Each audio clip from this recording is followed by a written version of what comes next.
নমস্কার।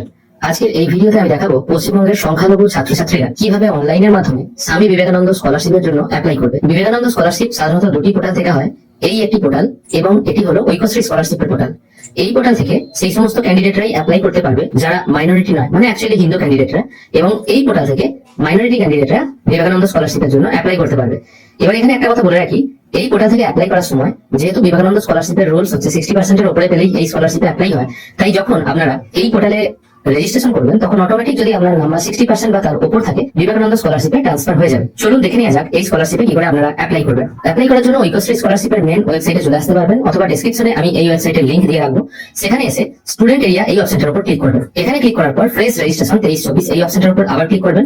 এই পেজটায় আসার পর আপনাকে আপনার ডিস্ট্রিক্ট সিলেক্ট করতে হবে। এখানে একটা কথা বলে রাখি, এখানে দেখুন বলা হয়েছে আপনার ইনস্টিটিউটের ডিস্ট্রিক্ট, আপনার অ্যাড্রেসের ডিস্ট্রিক্ট নয়। কিন্তু ধরুন আপনি মালদার বাসিন্দা, আপনি পড়েন মুর্শিদাবাদে, আপনার কলেজ বা স্কুল যদি মুর্শিদাবাদ হয় এখান থেকে কিন্তু মুর্শিদাবাদ সিলেক্ট করতে হবে। আপনার বাড়ি যদি মালদা হয় মালদা সিলেক্ট করলে কিন্তু হবে না। ডিস্ট্রিক্ট সিলেক্ট করে নেওয়ার পর এখানে ওকে বাটনটায় ক্লিক করবেন। এরপর কিছু বেসিক ডিটেল বা স্টুডেন্ট ইনফরমেশন ফিল করতে হবে। এখানে আপনার স্থায়ী ঠিকানা দিতে হবে। এখানে কিন্তু আপনার ইনস্টিটিউটের ঠিকানা হবে না, এটা আপনার বাড়ির ঠিকানা হবে। এখানে আপনার ডিস্ট্রিক্ট সিলেক্ট করবেন, তারপর সিলেক্ট করবেন আপনার ব্লক, যদি মিউনিসিপ্যালিটি হয় মিউনিসিপ্যালিটি সিলেক্ট করবেন। স্থায়ী ঠিকানা অনুযায়ী আপনার ব্লক কি আছে সেটা সিলেক্ট করবেন। তারপর আপনার গ্রাম পঞ্চায়েতের নামটা এখান থেকে সিলেক্ট করে নেবেন। এরপর আপনাকে পুট করতে হবে আপনার ফার্স্ট নেম, মিডিল নেম এবং লাস্ট নেম। তারপর আপনার পিতার নাম এটা এখানে বসিয়ে দেবেন। তারপর আপনার মায়ের নাম যেটা আছে সেটা এখানে টাইপ করে দেবেন। আপনার জেন্ডার কি আছে সেটা এখান থেকে আপনি সিলেক্ট করে দেবেন। তারপর আপনার রিলিজিয়ন বা ধর্ম কি আছে সেটা আপনি এখান থেকে সিলেক্ট করবেন। আপনার জন্ম তারিখ এখানে পুট করবেন। তারপর আপনার ফোন নাম্বারটা এখানে বসিয়ে দেবেন। এরপর আপনাকে পুট করতে হবে বা টাইপ করতে হবে আপনার সেভিংস ব্যাংক অ্যাকাউন্ট নাম্বার, এখানে একবার পুট করবেন। সেম অ্যাকাউন্ট নাম্বার এখানে আরেকবার পুট করে দেবেন। তারপর আপনার ব্যাংকের আইএফএসসি কোড যেটা আছে সেটা এখানে পুট করবেন। আমি এখানে একটা আইএফএসসি কোড পুট করছি। কোড পুট করার সঙ্গে সঙ্গে অটোমেটিক এখানে ব্রাঞ্চের ডিটেল ফ্ল্যাশ হয়ে যাচ্ছে। তারপর দিতে হবে আপনার অ্যাকাউন্টটি কার নামে খোলা আছে তার নামটা। যদি আপনার নামে অ্যাকাউন্ট হয়ে থাকে তাহলে সেলফ সিলেক্ট করবেন, অন্যথায় বাবা বা মায়ের নামে যদি অ্যাকাউন্ট হয়ে থাকে তাহলে সেটা সিলেক্ট করবেন। অবশ্য পোস্ট ম্যাট্রিক স্কলারশিপের ক্ষেত্রে নিজের নামে অ্যাকাউন্ট খোলাটাই বাঞ্ছনীয়। এগুলো সব ফিল হয়ে যাওয়ার পর আপনার সামনে যে ক্যাপচাটা শো হবে সেটা এখানে ফিল করে সাবমিট এন্ড প্রসিড করবেন। নেক্সট পেজে আসার পর আরো কিছু বেসিক ডিটেল আপনাকে ফিল করতে হবে। আপনার ইনস্টিটিউট যে মিউনিসিপ্যালিটি বা ব্লকে অবস্থিত সেটা আপনি সিলেক্ট করবেন। তারপর কারেন্ট ইনস্টিটিউট মানে বর্তমানে আপনি কোন ইনস্টিটিউটে পড়াশোনা করছেন সেটা আপনাকে এখান থেকে সিলেক্ট করতে হবে। বর্তমানে আপনি কি কোর্সে পড়ছেন সেটা এখান থেকে সিলেক্ট করে নেবেন। এরপর বাংলা শিক্ষা পোর্টাল আইডি যেটা আছে সেটা এখানে বসিয়ে দেবেন। 14 সংখ্যার আইডি হয়। শেষ উত্তীর্ণ হওয়া পরীক্ষার নাম সেটা আপনি এখান থেকে সিলেক্ট করে নেবেন। কোন বোর্ড থেকে আপনি পাস করেছেন সেটা আপনাকে এখান থেকে সিলেক্ট করতে হবে। যেহেতু লাস্ট এক্সাম আমি ক্লাস 10 রেখেছি সেই জন্য ক্লাস 10 আপনি কত সালে পাস করেছেন সেটা এখান থেকে সিলেক্ট করে দেবেন। এবার আপনাদের যদি অন্য ক্লাস হয়ে থাকে তাহলে সেটা কত সালে পাস করেছেন সেটা এখান থেকে দিয়ে দেবেন। কত পার্সেন্ট নাম্বার পেয়েছেন আপনি মাধ্যমিকে সেটা এখান থেকে আপনি পরিষ্কার টাইপ করে দেবেন। এরপর আপনার পরিবারের বার্ষিক আয় কত আছে বা ইনকাম সেটা এখানে বসিয়ে দেবেন। এরপর ইমেল আইডিটা এখানে পুট করবেন। তারপর একটা পাসওয়ার্ড সেট করে সাবমিট এন্ড প্রসিড করবেন। খেয়াল করে দেখুন এখানে বলা হচ্ছে আপনি Swami Vivekananda merit cum main স্কলারশিপের জন্য এলিজিবল। এবার আপনি কন্টিনিউ বাটনে ক্লিক করবেন। দেখুন রেজিস্ট্রেশন সাকসেসফুল এর মেসেজ চলে এসেছে এবং অ্যাপ্লিকেশন আইডি চলে এসেছে। এরপর সরাসরি লগইন বাটনে ক্লিক করবেন। এখানে প্রথমে যে লগইন আইডিটি পেয়েছেন সেটা পুট করবেন, যে পাসওয়ার্ডটা দিয়েছিলেন সেটা পুট করবেন। তারপর ক্যাপচা পুট করে লগইন করবেন। লগইন করার সঙ্গে সঙ্গে আপনার রেজিস্টার্ড ফোন নাম্বারে একটি ওটিপি চলে আসবে।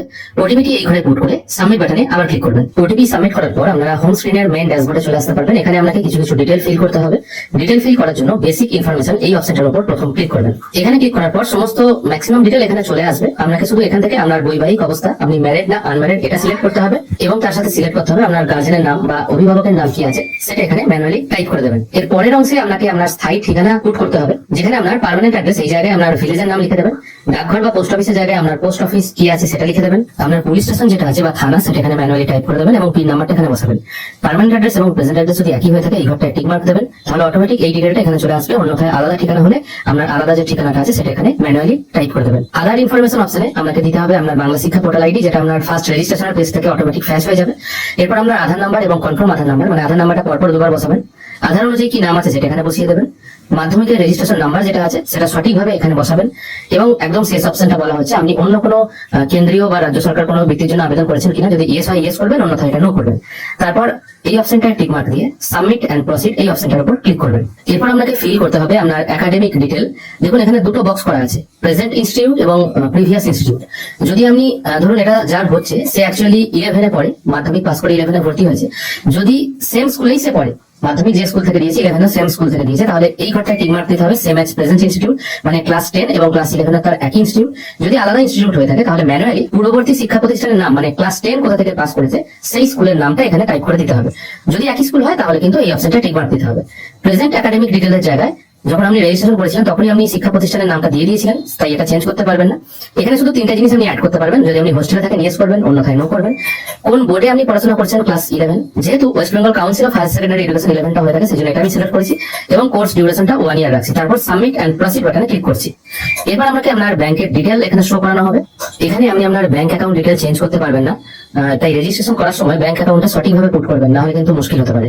এখানে শুধু আপনার ব্যাংক পাসবইয়ের প্রথম পাতাটা আপলোড করে দেবেন 100 থেকে 300 কেবির মধ্যে জেপিজি ফরম্যাটে। তারপর এই অপশনটায় টিক মার্ক দিয়ে সাবমিট এন্ড প্রসিড করবেন। এরপর আপলোড করতে হবে আপনার মার্কশিট। যেমন 11 এ যারা ফর্ম ফিল আপ করছে তাদের লাস্ট ফার্স্ট এক্সাম হচ্ছে মাধ্যমিক, সেই জন্য তারা প্রথম অপশনটা সিলেক্ট করে শুধু মাধ্যমিকের রেজাল্ট আপলোড করবে। আর যাদের সেমিস্টার পরীক্ষা, যেমন ধরুন যারা গ্রাজুয়েশন কমপ্লিট করে পোস্ট গ্রাজুয়েশনের জন্য করছে, সেক্ষেত্রে তাদের গ্রাজুয়েশনে লাস্ট ইয়ারটা মানে থার্ড ইয়ারটা সেটা দুটো সেমিস্টার হয়েছে, সেক্ষেত্রে তারা এই অপশনটা সিলেক্ট করবে এবং শেষ সেমিস্টার ধরুন 5th সেমিস্টার এবং 6th সেমিস্টার এই দুটো সিলেক্ট করে দুটো আপলোড করবে। এবার যার যে পরীক্ষার সেমিস্টার আছে, যেরকম সেমিস্টার সিস্টেম, এটা আমি আপনাদের দেখানোর জন্য বললাম। এখান থেকে আপনারা চয়েস পেয়ে যাবেন, যদি আপনাদের আরো বেশি সেমিস্টার হয়ে থাকে সেই অনুযায়ী আপনারা আপনাদের দুটো মার্কশিট আপলোড করে দেবেন। শেষকালে কি বলা হচ্ছে, ইনস্টিটিউট যাচাইপত্র, মানে এতদূর অবধি আপনি ফর্ম ফিল আপ করলেন, তারপর একটা ইনস্টিটিউট ভেরিফিকেশন ফর্ম জেনারেট হবে, সেটা আমি ক্লিক করে দেখাচ্ছি। ক্লিক হ্যাড টু জেনারেট এই অপশনটা ক্লিক করলে এখানে দেখুন একটা ফর্ম জেনারেট হয়ে যাচ্ছে। এখানে আপনার ফটো পেস্ট করবেন, তারপর এই যে ফর্মটি আছে এই ফর্মটি হেড অফ দ্য ইনস্টিটিউটের কাছে নিয়ে যাবেন, তিনি এখানে সিল এবং সই করে দেবেন। তারপর এটিকে আপনার আপলোড করতে হবে। এই আপলোড বক্সে এসে স্ক্যান করে আপলোড করবেন। একই রকম ভাবে একটা ইনকাম সার্টিফিকেট আপনাকে জেনারেট করতে হবে, সেই জন্য ক্লিক হ্যাড টু জেনারেট এই অপশনটা ক্লিক করবেন। দেখতেই পাচ্ছেন এখানে একটা প্রোফার্মা জেনারেট হয়ে গেছে। এই ইনকাম সার্টিফিকেটের ফর্মটা কি করে ফিল করবেন তার জন্য ডেডিকেটেড ভিডিও আমি গত বছর বানিয়েছিলাম, সেই ভিডিওর লিঙ্কটা আমি ডেসক্রিপশনে দিয়ে দেবো।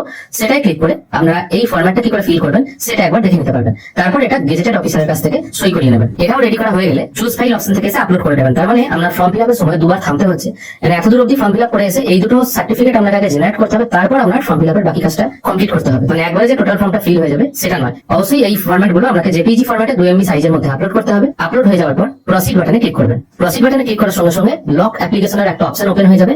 এখানে এই যে অ্যাপ্লিকেশনটা আপনি করলেন তার একটা প্রিভিউ শো হবে, এটা একবার ভালো করে মিলিয়ে নেবেন। যদি আপনার মনে হয় থাকে সবকিছু ঠিকঠাক আছে, তাহলে এই তিনটে বক্সে টিক মার্ক দিয়ে ভেরিফাই এন্ড লক অ্যাপ্লিকেশন এই অপশনটার উপর ক্লিক করবেন। তাহলে আপনার অ্যাপ্লিকেশন লক হয়ে যাবে এবং এই অ্যাপ্লিকেশন ফর্ম প্লাস এর সঙ্গে সাপোর্টিং যে সমস্ত ডকুমেন্ট গুলো স্কুল থেকে বা আপনার ইনস্টিটিউট থেকে বলা হবে সেগুলো আপনার ইনস্টিটিউটে জমা দেবেন। তাহলেই কিন্তু আপনার অ্যাপ্লিকেশন বা Swami Vivekananda merit cum means স্কলারশিপের অ্যাপ্লাই প্রসেসটা কমপ্লিট হবে। আশা করি আমাদের বোঝাতে পারলাম মাইনরিটি ক্যান্ডিডেটরা কি করে Swami Vivekananda merit cum means স্কলারশিপের জন্য অ্যাপ্লাই করবে। মাইনরিটি নয় যে সমস্ত ক্যান্ডিডেটরা, তাদের জন্য কিন্তু আলাদা ডেডিকেটেড ওয়েবসাইট আছে, সেই ওয়েবসাইট থেকে অ্যাপ্লাই করতে হবে।